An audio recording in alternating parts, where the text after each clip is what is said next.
તમે જેમ જાણો છો કે આપણા દક્ષિણ ગુજરાતની વલસાડની હાફૂસ કેરી પૂરા દેશ અને દુનિયામાં પોતાના સ્વાદ માટે, પોતાની ક્વોલિટી માટે વિશ્વ પ્રખ્યાત છે અને એના માટે આને જીઆઈ ટેગ મળે એ બહુ જરૂરી છે.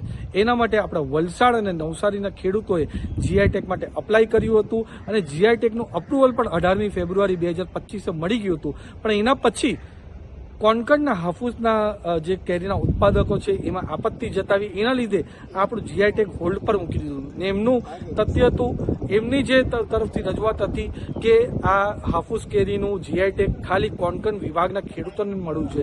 એના માટે આજે ખાસ કરીને આપણા દેશના કેન્દ્રીય મંત્રી વાણિજ્ય અને ઉદ્યોગ પિયુષ ગોયલજીને મળીને મેં રજૂઆત કરી છે, એમને લેટર પણ આપ્યો છે. એમાં મેં જણાવ્યું છે કે 1960માં જ્યારે મહારાષ્ટ્ર અને ગુજરાત અલગ પડ્યું ત્યાર લગીને વલસાડ અને નવસારી પણ કોણકણ વિભાગમાં જ આવતું હતું અને જે કોણકણની કેરીઓ છે હાફૂસ તે મેની ત્રીજા વીક લગીને થાય છે અને મેના ત્રીજા વીક પછી વલસાડ અને નવસારીની હાફૂસ કેરી થાય છે. એટલે બંને રાજ્ય એકબીજાના પૂરક બનશે, એકબીજાના પ્રતિસ્પર્ધી બનવાના નથી. બંને રાજ્યના ખેડૂતને લાભ જ થશે.